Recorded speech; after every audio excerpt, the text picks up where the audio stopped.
Gehed miha folcha. Welcome everyone, my name is Darren Kuzma and this is another webinar of Mind the CRAIC. As a usual Saturday, I am joined by Devonte Cobb. Hello Devonte. Hey, how's it going? Hey everybody. Good to have you with us again. Okay, so today we are continuing on with the series on communication, and we're going over the subject, or the title is Communicating to Groups with Ease, Talk to Groups with Ease. I have got a lot of experience myself, and so does Devonte, so we hope to share with you some interesting things, and if you have any of your own stories, it'd be great to hear from you also. And we are doing this in a webinar format and not just as simply a video for you to watch, because we'd like you to participate, send across stories, get the idea of what it is that we're saying, ask questions about it, and sharing in that way, having you look at your own experience and looking at some new information can broaden your reality and see how you can use it to improve your life. Okay, so we're going to kick off, because really when we talk about communicating with ease, I want to look at this from the viewpoint of not really the communicating bit, right? Because, and tell me if you have sort of seen this similar thing. Mm-hmm. A lot of people, when they're in front of groups, they're thinking about, oh, well, the words, if I've got the words well rehearsed, if I know what to say, or if I say things well, then that makes me feel more at ease. Mm. And there is some validity to that, but looking at it as L. Ron Hubbard has, is that we're looking at creating ease first, and then the communication comes out more naturally. Yeah. So we will do some more webinars on communication, the different parts of it, how to be more clear when you're doing things, how to make sure you're being understood. But today, looking at particularly the ease part. Yeah. So, you and I both did theatre when we were young, and how do you feel about that? Because I did say yesterday on the webinar that having kids get involved in theatre and performance in front of groups and that sort of thing from a very young age, I feel that was important for me to gain the confidence in communication, because from 7, 8 years of age, 9, whatever it was, I was in front of the whole school performing and doing theatre. What's your take on that? I think that it's very vital.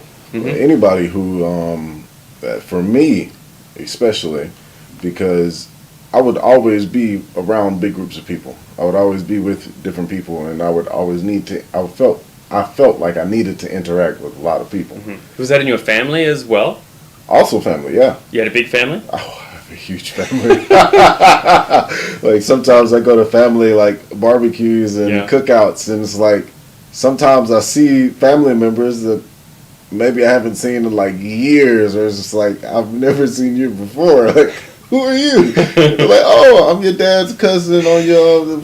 okay. All right. Down family. I was like, oh, great. Yeah, sometimes like, hey, D, we ain't seen you since you was about this tall. And I'm like, yeah, and I don't know who you are. It's really sad. Okay. But, like, big family. So it's like having to be yourself and not be, like, really shy and not wanting to hide away from people. Like, having that background. Yes. Like, in theater, really helped, because it makes you used to it. It's like, okay, great, yeah, I can have 100 people, I can have 50 people, I can be there very comfortably, very easily. Yeah, I had a small family. At most of our family, like Christmases and things like that, there was not more than maybe 10, 12, max 15 people. So most of my family experiences were small. But in Ireland, I want to tell you a story. I was listening to a video or just a message from Matthew McConaughey, and he was from a big family. Yeah. And I think this is probably real to a lot of Irish families, is he was saying that when you tell a story on my family, if you didn't make it good, if people weren't listening and they wanted to, and you weren't putting a good spin on it, you didn't tell a good version, someone else would take you over and take over the story so they could make it good. And I think for a lot of Irish families, because they've got 6, 7, 8, siblings. Yeah. Maybe that is one of the reasons why the Irish are such great storytellers. Like, maybe not everyone is, but within a family of 10 people, to say anything and to be heard, you constantly had to either be making the biggest noise or say the most funny or interesting stuff. So maybe that has something to do with the Irish, gift of the gab, or the Irish storytelling in that way. But I don't know. So anyway, the idea of having kids involved in theatre from an early age is definitely, I think, an important thing. It really is important. It's very. And then you also you're being able to communicate with people that are your peers. Mm-hmm. And then you get these close-knit bonds, but this also molds your character. Right. So when you're in a setting where you have to meet new people, mm-hmm. like you're just dropped into this thing, you're like, oh, well, I did this, so I can just do it again. Yes. And boom, you just start connecting with various people exactly. in new settings. Yeah, having that familiarity of, well, I did it before, well, it's okay, I can do it again. Yeah. All right, so as you were growing up, you did a lot more theatre, you did then announcing, and you I know even here you do a lot of, things at any sort of gathering. You're like the big booming voice that can, like, without a microphone, project and, let everyone know about whatever the announcement is. But what were some pieces of advice that you got as you were going through that didn't really work? I know there was a friend of mine who had to speak. Uh-huh. And I heard a guy tell him, hey, just picture everybody naked. And I've heard that one too. The guy, I was confused. The guy started, my friend started laughing. Yeah. But I'm confused because I'm like, wait, if I picture everybody naked, that would make me more confused. I'd be like, why is everybody naked in front of me? This is very strange. That might have been a Freudian origination suggestion. I definitely have heard that too. But this it's very. But sometimes for some people that works, I guess. I have not spoken to anyone that has said, you know what, it was great. I went out there and I was nervous as hell, and then I just pictured everyone naked, and I felt great. I never heard that before, though. I've never tried it. For some people, it could make them feel more self-conscious. It depends on who their audience is. Yeah. It's also a bit disturbing considering whatever the age group could be. Anyway, that is definitely not some good advice to follow when you're trying to be at ease in talking to a group. Yeah.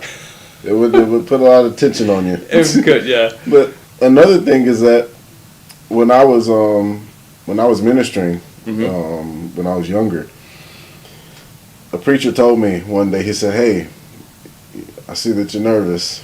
When you go up, just find a spot on the wall. Mm-hmm. Just find a spot. Whenever you feel like you get lost or anything, just look at the spot. Just look at the spot. Come back to where you are. Find it, and look at the spot again and just start speaking. Mm-hmm. It's like, okay. I tried, I did that mm-hmm. a few times. Mm-hmm. But the thing is, when I did it, I wasn't there. I didn't feel like I was there. I was I was just me and the paper and the wall. Same thing. That was it. Yeah. Just me, the paper, and the wall. Yeah. I definitely have. I've actually given that advice myself to someone else. Someone was about to go at basically a short seminar, and they had to speak. And they're like, I've never spoken in front of a group this big before. I didn't know what I'm going to do. They were literally freaking out. And the first thing and the only thing that I could think of was, okay, so you go out there, you've only got something to read, you don't have to answer any questions, just look to the back of the room beyond the last person, and you'll be fine. And they did it, and it worked. So I think that one has a little bit of workability. But another situation where someone had that idea, they're like, I'm going to be fine, I'm not talking to anyone, I'm just going to go out there and look out the back window, or whatever it was, right? Yeah. Only thing was, he had to take questions. So, of course, he's looking at the back of the room, people got hands up, any questions? So like, no, okay. He left and then, hello, I have a question. Oh, I didn't see you there. Sorry, what's your question? So I think that's an example of how that sort of practice puts you out of communication with the group. Yeah. And if you're going to talk to a group with ease, talk inferring communication, having the intention to say something, getting it across, you got to make sure that they're getting what it is you're saying, that they're receiving the same message in their mind that you're putting out. Because I know before that I've thought myself, okay, let's look at the back of the room. And I'm like, no, actually, what am I going to do? If I'm saying something here that's quite complex, I need to read the faces. I need to look in the eyes of people as like, do you get that? Do you get that? Because otherwise, people could be falling asleep. Yeah. They could be like glazed over. They're texting on their phones, and you're out of communication with that. So, as to a short degree, I think that helps, but it doesn't have great workability. Yeah. Anything else that you have been advised of in talking at ease to groups? No, I think those are the two biggest things. Yes. Those two things there, and because I never really, up to a certain point, me talking to people in big groups, at ease, is very fun for me. Okay. I made the thing fun for me, like it was like a game. Yeah. And it's very interesting because when I was in junior high school, my theater teacher, she gave us an assignment.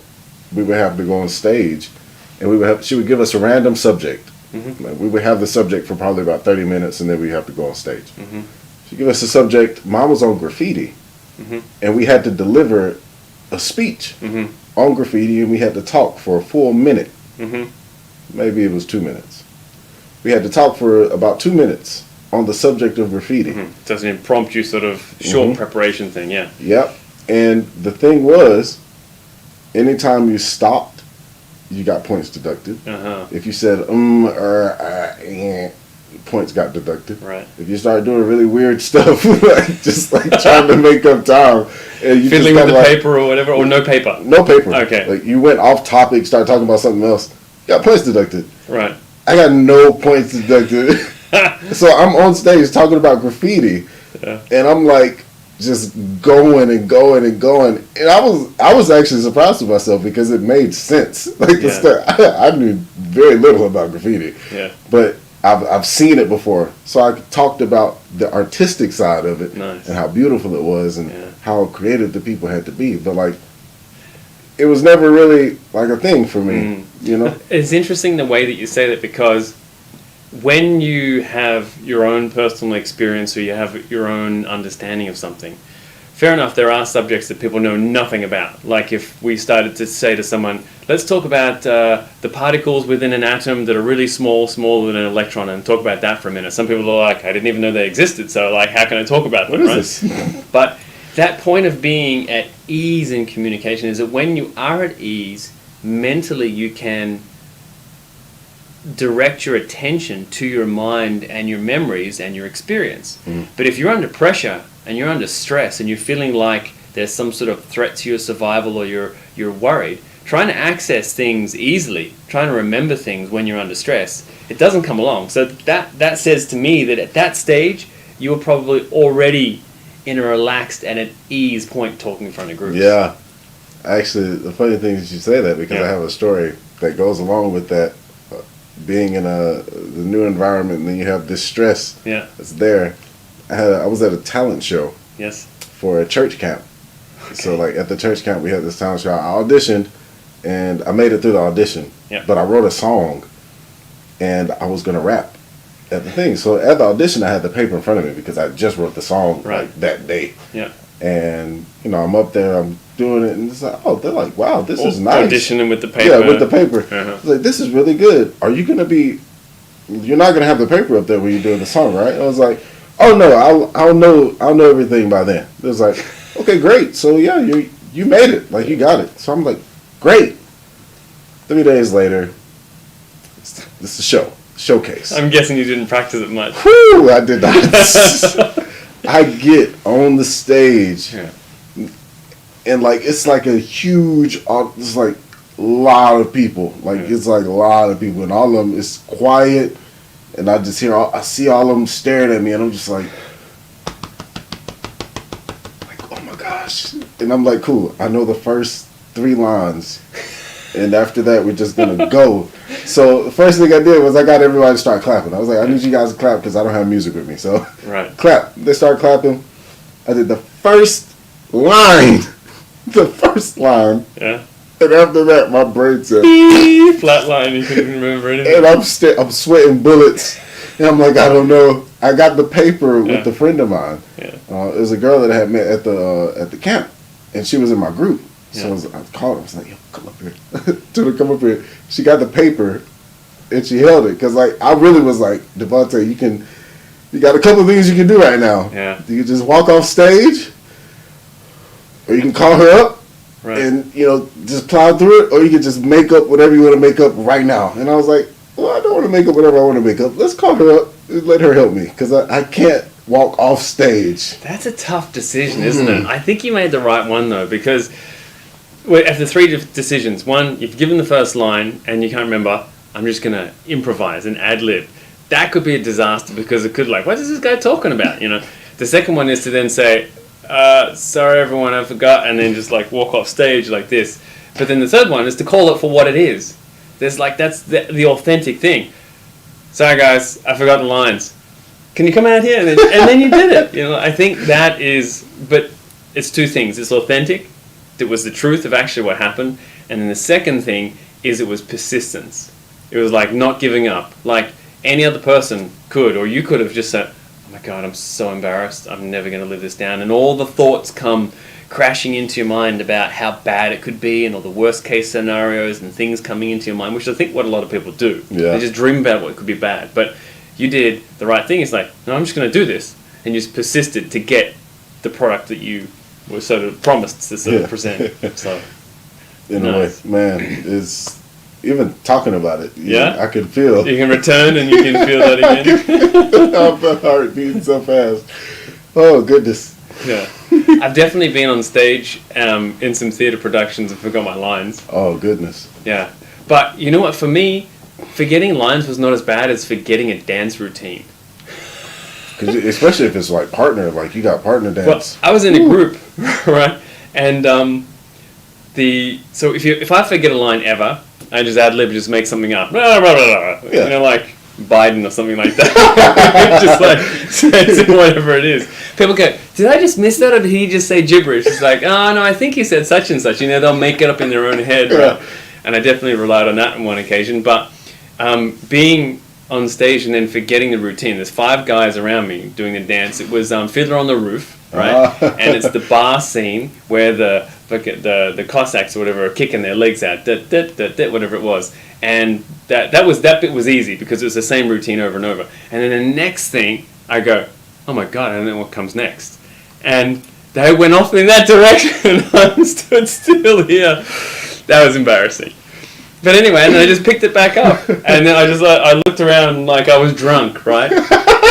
And so, but I had to, that was my improv. I was like, I don't want to sit there and go, oh my God, I forgot. I was like, oh, where are we going? And then I just joined it. So the director was like, oh my God, what a save. You're such a beep for not knowing your routine, but what a save. That was really good. Making stuff up on the spot. Oh, man.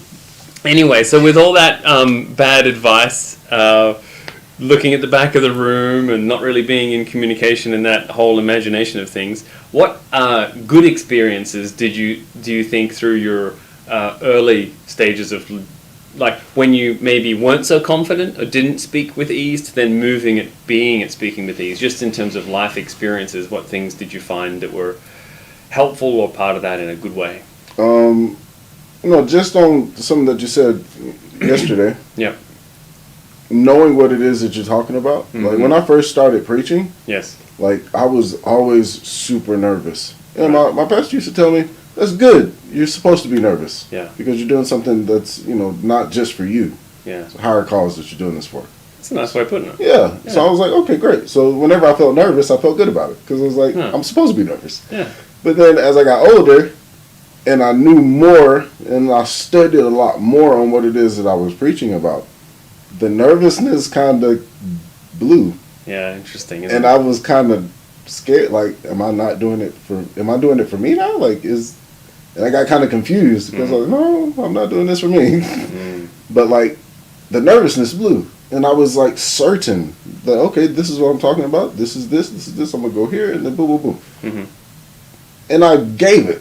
And the way that I could really communicate to the congregation, I'm here with you, boom. Yeah. We're going at it. Interesting. So how long do you think would you say that it took from when you were experiencing nervousness, when you were either ministering or doing anything else, from that point when you started doing it to when that nervousness blew, how many times do you think that it was that you spoke in front of people that actually happened? I'd say about maybe eight times. Wow, that's fast. Yeah. I know delivering workshops to groups of people, other professionals and people that come and listen, paid to come and listen to that content. For me, it was actually some months. like of doing 1 or maybe 2 a week. You know, the massive pits of sweat in the arms and things afterwards. It would, but I would just persist, even though my body would have these reactions. I kind of approached it in a way of like, okay, good. So I'm feeling like this, but what do you see? And the reason that I started asking that question is because one time I did a talk and my wife was there. And I was like, how did I do? And she's like, yeah, you did fine. And I'm like, really? I was like, I forgot my place. I couldn't remember where this information came from. And there's some person that kept looking at me that had like a twitchy eye and I didn't know what was going on and it distracted me. I thought I just completely, I felt inside that I fell apart in front of people. Yeah. And I said, did you not see me blush? And then she's like, no, you look fine. And so I thought to myself, that is fascinating. What I'm feeling on the inside and everything that's going through my head and all the physiological reactions and the sweat and the this and the that, she couldn't see it. Yeah. You know, I was in a suit, tie and that sort of thing, so there's a couple of layers and all that sort of stuff, and I thought to myself, wow, that's fascinating. And since that point in time, I thought to myself, okay, you know what, it doesn't matter what physiological reactions I'm going through. Most people aren't actually looking at all of you. They might be picking things up, but they're not. They're looking in your eyes. They're looking at your face. Maybe if you're doing hand gestures or whatever it is, maybe they're, you know, paying attention to those things. But they're not looking at your armpits unless, of course, maybe you start dripping or like the patch starts to get this big or something like that.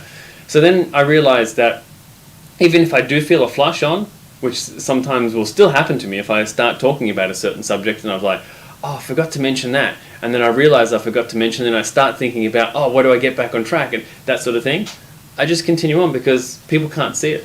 Exactly. That's something that I learned in theater. Mm-hmm. You know, if you forget your lines, if you do something wrong, the audience does not know the play that you're doing. Right. They don't know your lines. Yeah, they don't know what you rehearsed. Yeah. So if you mess up, own it. Yeah. Like you own it. Like when you became a drunk man. And you know what? That's the lesson that what you mentioned there. That's what I was told early on in theater at school. Okay, if you forget your line, don't go, oh, sorry everyone, I forgot my line. You just keep going because they don't know the script. So that's exactly right. That was where that training came in handy. And I think that is an important point in making sure that you know that you're prepared, that if that happens, you'll just keep going through it. But if you don't have that information, then you definitely will be more nervous when you hit that point because, oh, what do I do? So definitely that training on that particular point. It's very interesting because if, like, looking at the point that you can have this whole war going inside here, yes. It is what it feels like. It feels like a complete war. Yeah, yeah. And you're like thinking, man, I bet these people feel so awkward with me talking to them about this and I have all this stuff going on in my head right now. And then you find out later that you did great. Like, they're like, oh man, that was amazing. Thank you so much. Yeah. And you're like, whoa, did you not feel all of this stuff that was happening with me? Like, I was nervous and I was scared and goodness. But it's there. It's here. Yeah. It's inside. Like, they can't see inside. Yeah. So what's there to be nervous about? Like, if people really realize that, that would actually make them be more at ease when they're speaking. Just like, hey, whatever's going on in here, that's where it's going on. It's not going on out here. Exactly. And I had read at one stage that the biggest fear or the most common fear that people have is speaking in front of groups of people or speaking in front of people. I don't know who did the survey, but I definitely heard that piece of information a number of times over. And of course, the difference is, you know, like getting up in front, it's not a physically difficult thing to do. Yeah.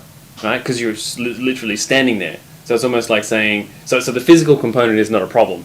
It's the mental component that is absolutely the killer. Like like you said, what's happening in that person's head and what they're dreaming up and what they're possibly, you know, conjuring and thinking of in their mind. That is the destructive thing. That's the thing that closes and shuts someone down. Mm-hmm. Okay, so when we're looking at communicating with ease, one of the things, as I just said, is that people will be so afraid of it sometimes that they just won't even get themselves into that situation. If you ask them to speak somewhere, nope, not gonna do it. It's not doing that. Can't. So we would say that, as from L. Ron Hubbard, that is inability to confront. Yeah, there is zero confront. They won't even put themselves into that situation.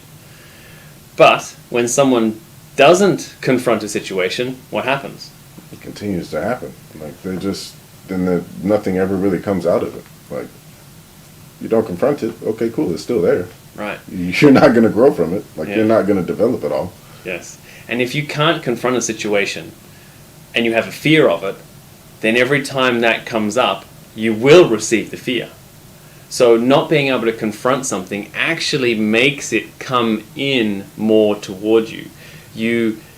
If there's something you're really afraid of, like it's spiders, then every room you get into, is there a spider in here? You're gonna find the spider that, it's like, how did you even see this? Like, you would be sitting there listening to a lecturer talk, and you just see something, just go like, dude, and you're like, what was that? Even if it wasn't a spider, and you right? lock in on it, and you're like, that is a spider coming down the web. And you're just like, how did you even see that? The spider's about this big. How did you see that? The fear detectors are there. They're like scanning constantly for anything that's going to match up to that. So a person that's afraid of speaking in front of groups and is avoiding it and not even confronting it, they're just on that slippery slope or that dwindling spiral, and that's only going to intensify as time goes on, because all they're doing is they're reinforcing their inability. Every time they walk away from it, I can't do it. No, I'm too afraid. Next time it comes up, no, I definitely can't do it. I couldn't do it then. I can't do it now. Yeah. And it's just going to keep going. So that is not the way to handle it.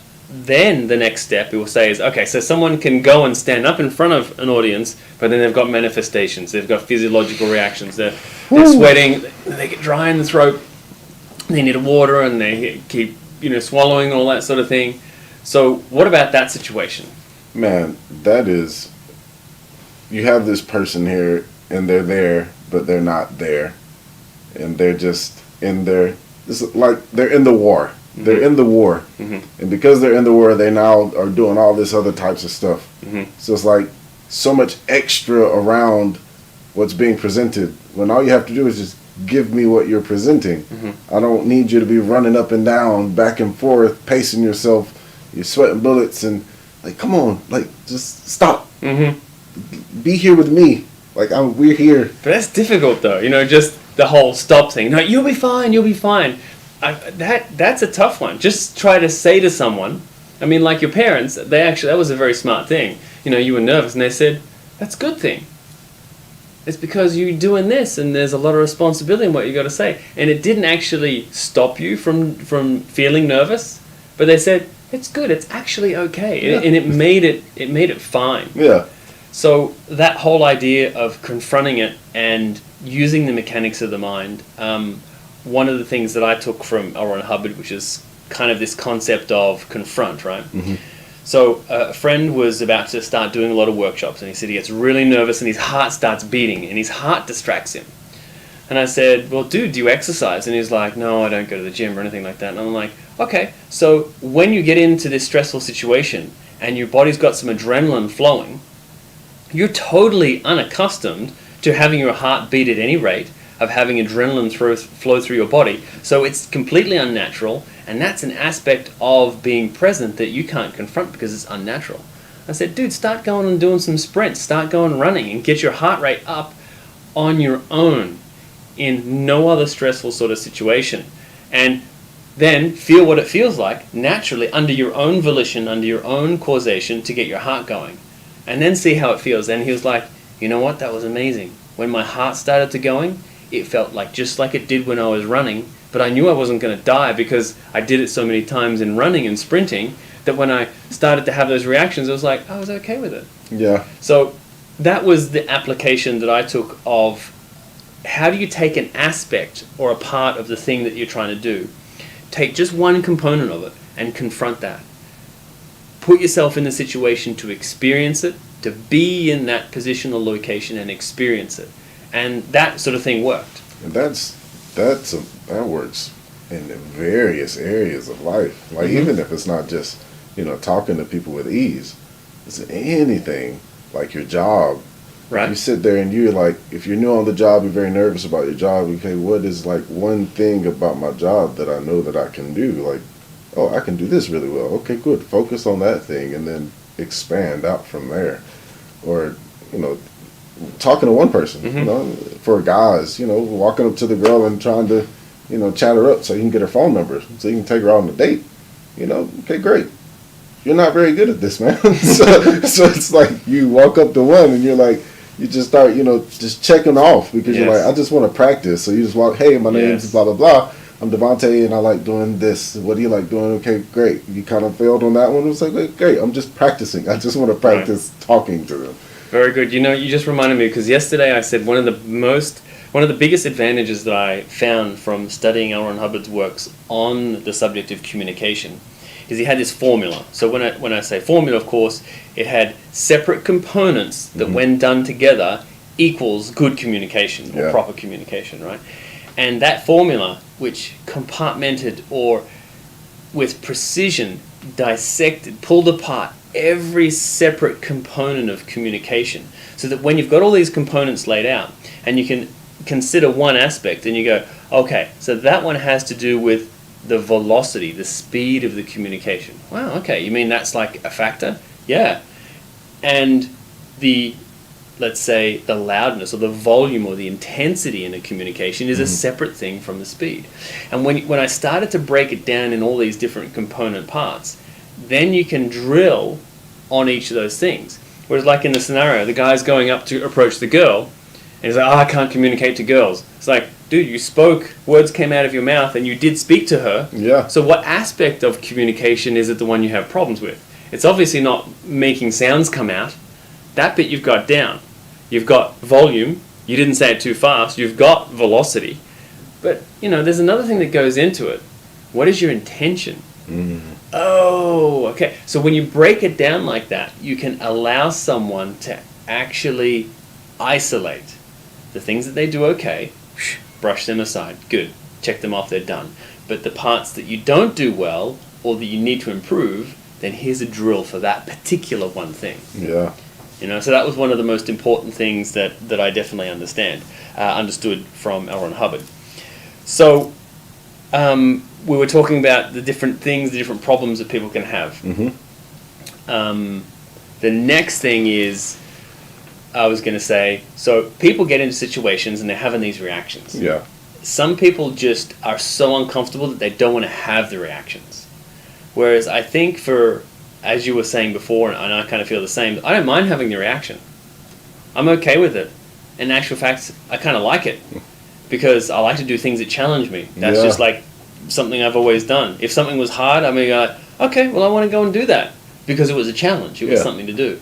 But some people also, and this is the point of confront, they just don't want to get into things that are difficult. They don't want to get into things that they're going to feel uncomfortable because of.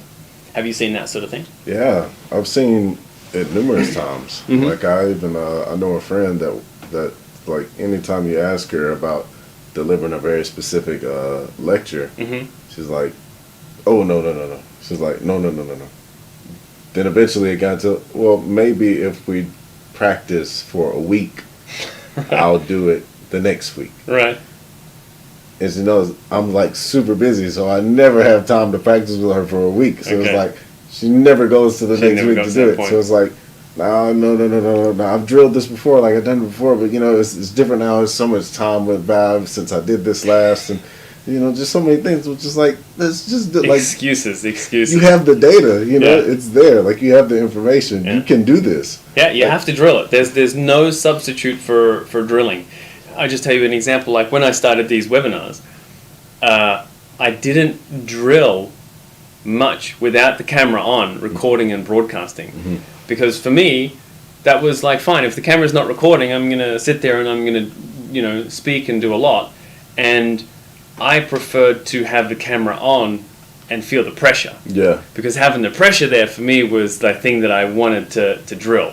I mean, obviously there is a benefit in drilling and preparing and knowing what you're going to say, but I'm trying to set these webinars up so that I don't prepare beforehand, so that I'm just thinking on the spot, which is a different thing from, doing a preparation. Obviously, it's a different type of presentation. It makes it more real as well, just like, boom, this is what it is.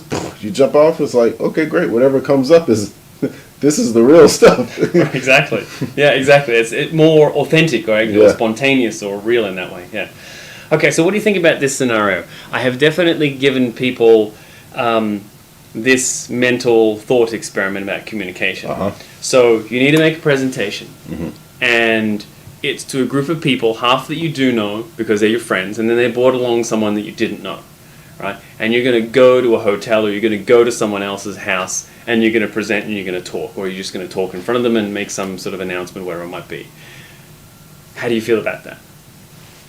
And then compare that to you at your house, in your own home, having some of your friends around, and having your friends bring someone around that you don't know. Now you're in your own home and you're making the same talk. Same group of people, same talk. Do you feel different? Oh, of course I'm going to feel different. Isn't that interesting? What's your idea behind that? So when I'm at my home, like, this is my space. Like, this is like my kingdom. You've come into my kingdom. Right. So you're my guest in my kingdom. Right. So when I see you, I'm very happy to see you. I'm pleasant with you, and I'm there. Like, I take ownership of you inside my home. Now, anything that I have to say, anything that I have to do, I'm going to be very comfortable doing it because I'm in my home. Like, you've come here. Yes, you were invited. Someone brought you here, or I invited you here. But you decided to come into my home. Therefore, you want to experience what it is that I have to offer. Therefore, I'm going to be very comfortable with allowing for you to just experience me. So I'm just like, all right, fine.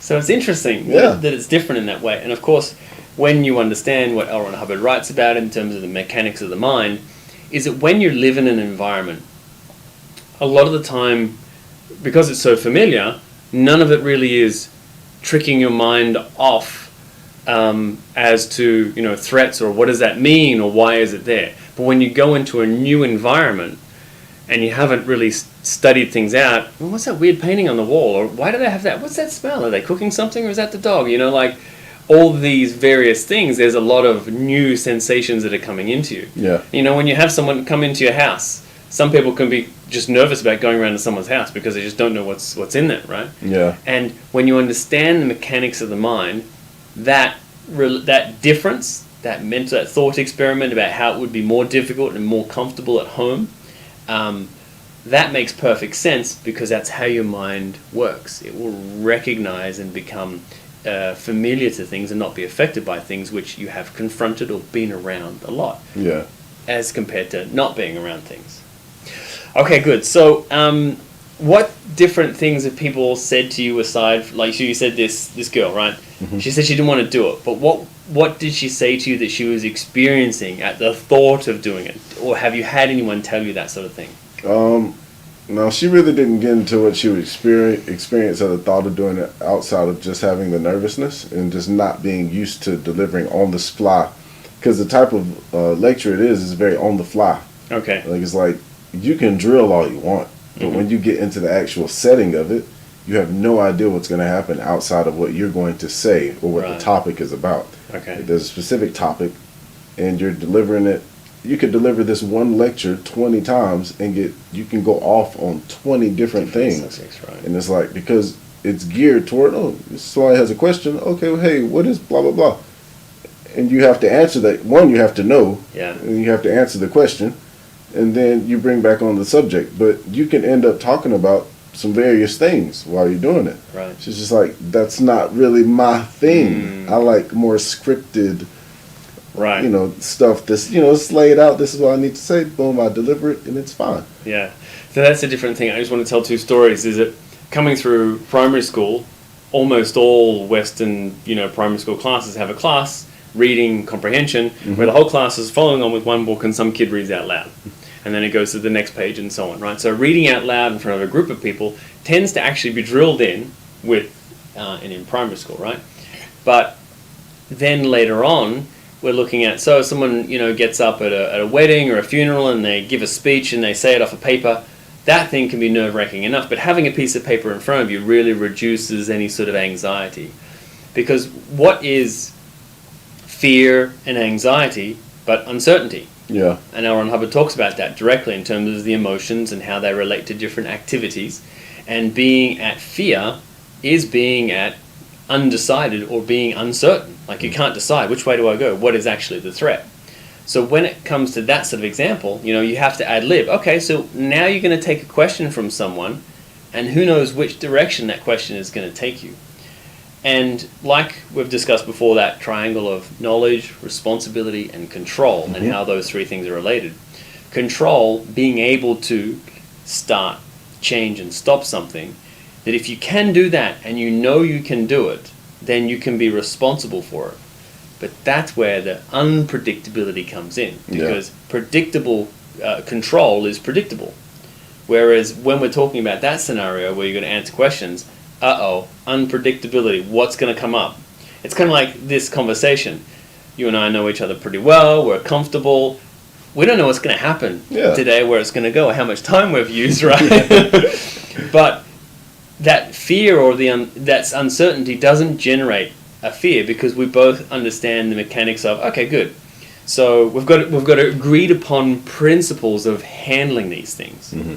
So we are going to talk about some of those other principles about how to talk with ease, but to bring it back to the confront thing, right? So we talked about how people can be nervous, and they can, as they don't confront something, it can get worse and worse and worse.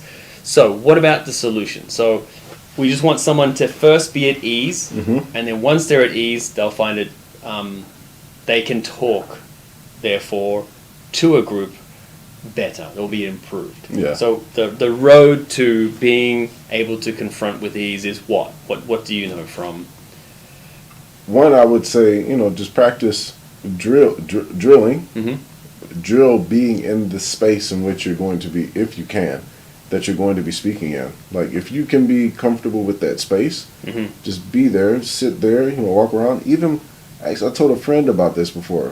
He wanted a job, and he was like, I'm really nervous. I don't know what to say when I talk to people. And I told him, just based off of the knowledge that I have from books that Elvin Herbert wrote, and then what I know about being able to confront in communication as well. I told him verbatim, I said, I need you to do exactly what I'm about to tell you. I said, I want you to go to the place that you want to work, and I want you to be there. And just walk around, look at stuff, talk to some of the people that work there. Just ask them, hey, how are you? My name's da-da-da-da-da. Don't mention anything about wanting a job. You just get to know them. Know them, know the job. Leave. Come back again. Walk around, talk to them, talk to some more people. Talk to some people that you talked to before already. And then, ask to speak to the manager. You say, hey, I would like to talk to, who's the manager? Talk to somebody that you talk to both days. Say, hey, who's the manager here? Call him out. I just want to talk to him. You just talk to him and ask him, hey, I just want to know, what is the purpose of this establishment? Like, what is it that you guys really want to do for the community? And from there, he answers your question. You thank you for your time. You leave. Come back the third day. And now you say, hey, can I talk to the manager again? Say, yeah. You say, hey, I'm really interested in what you told me, on the question I asked. I would like to work here. Now, from there, he knows you already, and he sees that you're interested in what it is that the company is actually trying to do, and therefore you're going to get this. Like, it's hands down. And 3 months later, he never got back to me. So I'm like, hey, what happened? He's like, oh yeah, I got the job. Damn. Like, why did you tell me this? That's an incredible story. That involves confront. It can. It has to do with another triangle that we haven't talked about, which is the affinity, reality, and communication triangle. Yeah, big time. And it also has to do with reaching and withdrawing. All basic principles covered in the fundamentals of thought. But that advice that you gave is like condensing so many basic principles, and it completely makes sense. I've even said to people, so you're doing a presentation to about 10 people. As they enter the room, before it starts, you be there and you say hello to each one of them. Because what are you doing? You're establishing reality because you're finding out their name. You're getting on a gradient, confidence in confronting or dealing with one person. And then there's a bit of affinity there because you like the fact that they've come to see you speak. They like the fact that you're happy to see them. So you're raising all these particular points. And that is, again, on a gradient. So before you try and say hello to everyone in the group, you've done one person at a time. So that approach, gradient, reaching, going in and doing something on the gradient, and then withdrawing, and then going back in again and doing a bit more of a gradient, and then withdrawing, and then going back in again. And that piece of information about reaching and withdrawing on a gradient has helped me so much in so many different things that obviously we're not going to talk about now. But anything else on that particular point of gradients that has worked, as in, like the technology of L. Ron Hubbard, what he has said about that, and what you have used, how it's been helpful. So even on like gradients, like when you're in a group setting and you're talking to people, let's say you didn't really, let's say it's somebody watching right now and they have to deliver a seminar or a talk or something tomorrow. Mm-hmm. Let's say that they're in some place that's not on lockdown. But they're going to talk to some people, 10, 5 people, whatever, how many ever. I'm like, okay, I need something I can use right now. Okay, so like let's find one person that you really like that's in the group. Talk to that person. Now you're going to look around as you talk, but you're going to be talking to that person. Maybe you might pick up somebody else that you're like, hey, this person has some really nice questions. I'm going to talk to this person. And you start talking to that one person. Now, the whole group is there. They feel like they're being communicated to. But you're putting your attention on one person. So you're not trying to force yourself to speak to this entire group. Right. You have this one person there. You're communicating to that one person. Right. Okay, you take it off of that person, you find another person, boom, you're talking to that person. Okay. It takes a lot of the tension off because gradients you don't have again. 20 eyes darting at you. You just got 2 eyes just looking at you. Boom, you're like, oh, hey, da-da-da-da-da. Yeah. Okay, fantastic. So, gradients, and I discussed, we were looking at a couple of points there. Also, there is not only the people that you're talking to, we're talking about the space, but one important thing is, of course, the objects that you're dealing with. If you've got a laser pointer, or you've got a projector, or you've got something that some piece of equipment that you have to deal with, don't try and work it out when you arrive. Oh, no.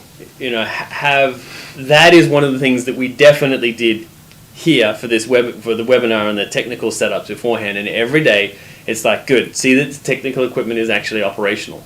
Is it all connected to the Wi-Fi, the lights on, is the camera running, is the microphone working, what microphone level is that? Because there's so many factors that can change in the physical universe that maybe you don't know. Who knows if someone walked past and one of the connections, they tripped on a cable or clipped it. You don't know who's been everywhere in every single space. So the drilling with the equipment is another particular point for you to make sure that you're not going to run into anything when you're speaking. So that's an aspect of drilling that is actually very, very important that you really can't do without. Yeah. Okay, so I see now that there is a link that has been put into the chat box or hopefully in the comment sections on all the different platforms that are following, Facebook, Instagram, YouTube. So if you've been following along, you can click on that link. If you'd like to grab the book, Fundamentals of Thought, that goes over the basic principles in Scientology. When you understand just the content of that book, you really understand how even this point we mentioned before, gradients and then reach and withdraw, applying those 2 ideas alone across any activity in your life is going to enable you to have greater success with it. So do pick that book up if you haven't. It's one of the best summary books and the basic principles of Scientology. I highly recommend it. So in addition to that, before we leave, anything else that you wanted to add on that? The subject, the title, Talking to Groups with Ease. Well, just really be there. Get out of your head, because you don't live in your head. You live in the physical universe. Yeah. Everything that you can see, you're there. So be there and enjoy it. And then speak. Very good. Very good advice. Okay, so in addition, there should be another link that will appear in the chat box or in the comment section. If you don't know where to start next, maybe you've heard something today that made sense, maybe you've experienced something that we spoke about. Well, there are things that may help you in the book Fundamentals of Thought, but there are also a number of other books and other things that L. Ron Hubbard has written. And to find out for yourself if there's something personal that you're dealing with and you want to know what the best path to take is to get some assistance, there'll be a link for a free consultation with one of our trained staff that is no obligation, but for you to just talk, let someone know what it is that you're experiencing, and then get some direction on where you should go to improve that in the best way possible. Okay, so that's it for today. All right. We're going to be back next Saturday, I think, at around about 1 p.m., 1:30 p.m. And until then, join me every day, 1:30 p.m., except for Monday. And there's some webinars that are at 7:30 p.m. as well. So take a look on Eventbrite. Join us from Facebook, YouTube, Instagram, all those different platforms. You'll see when we go live. Join us. I'd love to hear if you have questions or comments. Please post them in the comments section so that if there's something about communication or something you like today or something you want to hear about, that we can actually present that for you, because I'd like this information to be helpful for you, to make it something that you can use. All right, so from Devontae and myself, Sinead for today.